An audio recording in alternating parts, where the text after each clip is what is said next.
Okay friends, now in the previous problem we discussed about the calculation of area required for the counterflow heat exchangers.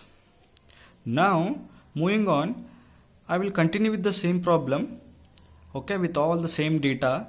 Now let us suppose instead of taking the counterflow heat exchanger, now if it is a parallel flow heat exchanger, I mean to say, if suppose the heat exchanger with the flow arrangement is such that if the two fluids are made to flow in the same direction with all the same values data, what will be the corresponding the required area for the parallel flow heat exchanger? That I want to discuss. So now the problem is of parallel flow type of heat exchanger. Parallel flow type of heat exchanger. So when we say parallel flow, the two fluids, that is in this problem the hot fluid is oil and the cold fluid is water, they are made to flow now in the same direction. In the previous problem they were flowing in the opposite direction. Okay, so oil will be having a temperatures THI and THO, and the water will be having a temperatures TCI and TCO. So this is our temperature profile when the heat exchanger is of parallel flow type. Okay, please note the change in the diagrams. Okay, now let us again consider the difference in temperatures.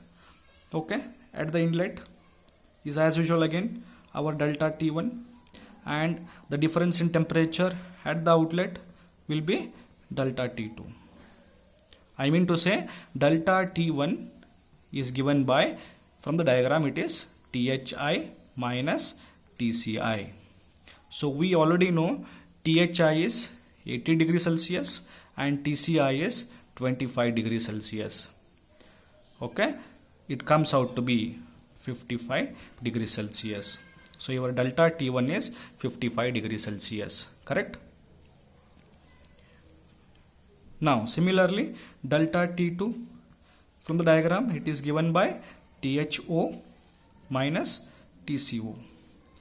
THO is 50 degrees Celsius which is given, and TCO we had calculated it as 43.79 degrees Celsius. Okay,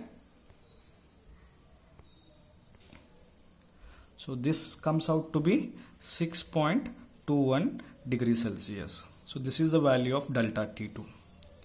Please look at the values of delta T1 and delta T2.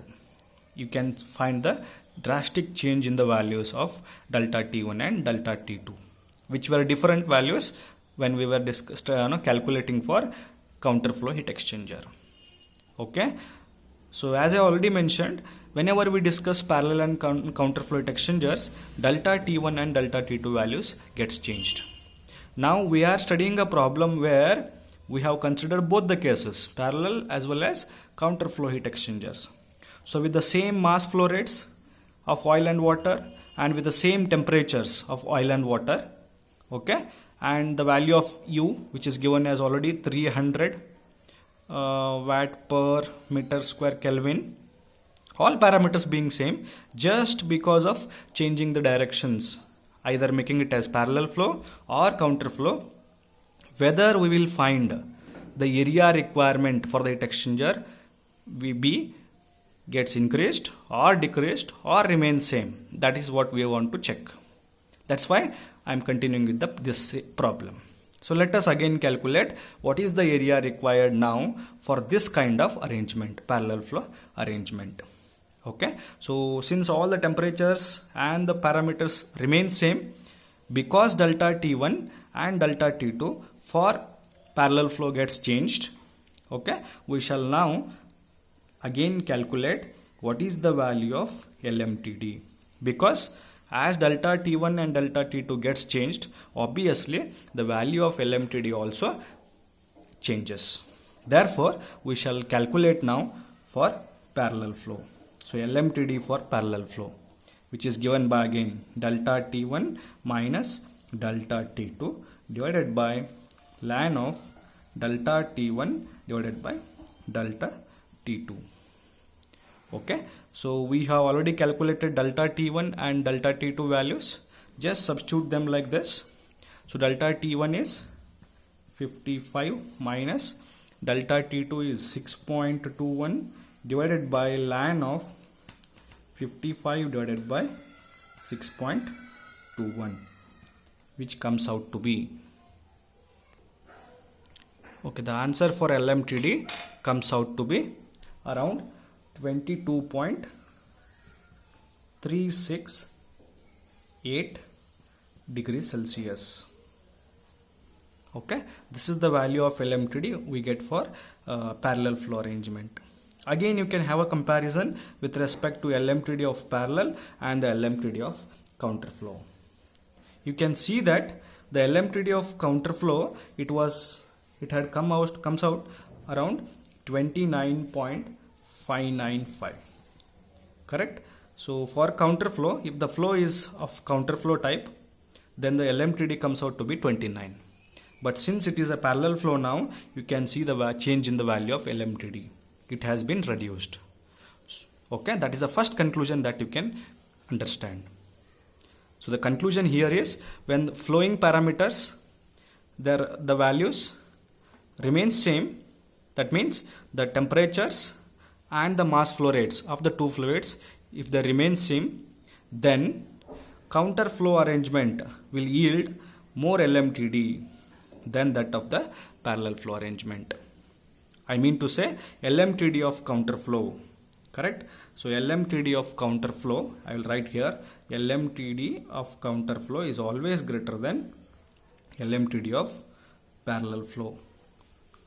With the condition is what? All the flow parameters like mass flow rates and temperatures should be kept constant. Then you will see that counterflow heat exchanger will yield more LMTD than that of the parallel flow, which is proved from this problem.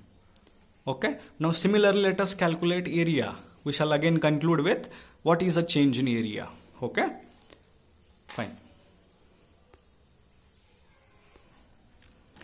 Okay, so finally, using again a standard formula for Q given by U into A into LMTD.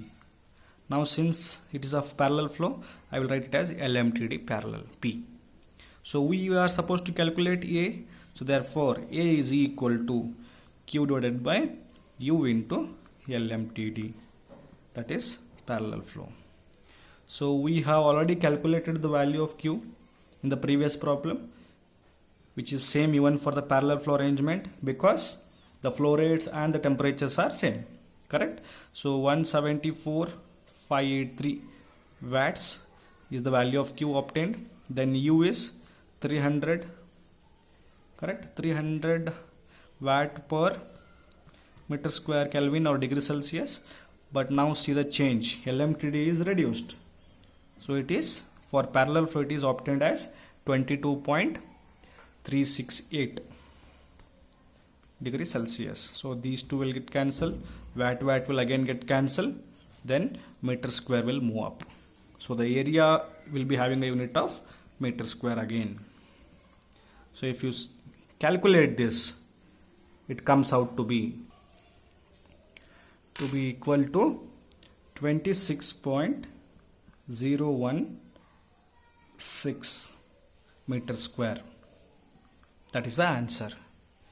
So this much is the area required, okay, for the parallel flow heat exchanger, so as to cool that oil from 80 degrees Celsius to 50 degrees Celsius by using water which enters at 25 degrees Celsius. So this is the area required if the flow of the flow in the heat exchanger is parallel. And in the previous problem we had again calculated the same area required, but when the counterflow is made possible. So that time the area was obtained as 19.66 meter square. Okay, this is when there is a counterflow heat exchanger. Now this will lead us to an important conclusion. Okay, we got the answers, but from this we need to physically understand what does these results represent.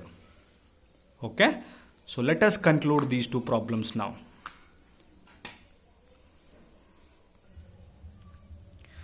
Okay, so let me write it as conclusion.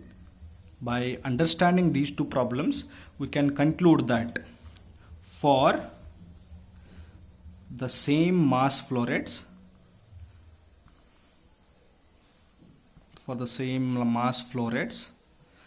okay, and temperature limits of the fluids, of the two fluids, okay, irrespective of fluids, whether it is oil, water, okay, steam, whatever, in general we are speaking now, two fluids, okay, I repeat, for the same mass flow rates and temperature limits of the two fluids, we had noticed that, what was the first notice? The first notice was that LMTD of counterflow was greater than LMTD of parallel flow. It is always true for this condition. That is the first conclusion. Then later on, we had calculated the area required.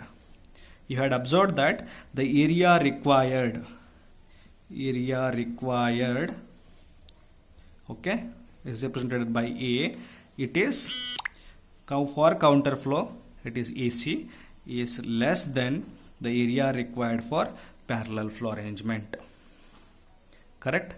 In other words, you can say when the mass flow rates and temperature limits of the two fluids are fixed constant, that time when you are designing the heat exchanger, the area required for parallel flow is always more than area required for the counterflow heat exchanger to achieve same value of Q. Between the two fluids. Okay, so with respect to these two important conclusions, it is very clear that counterflow heat exchanger will have a better performance than the parallel flow heat exchanger.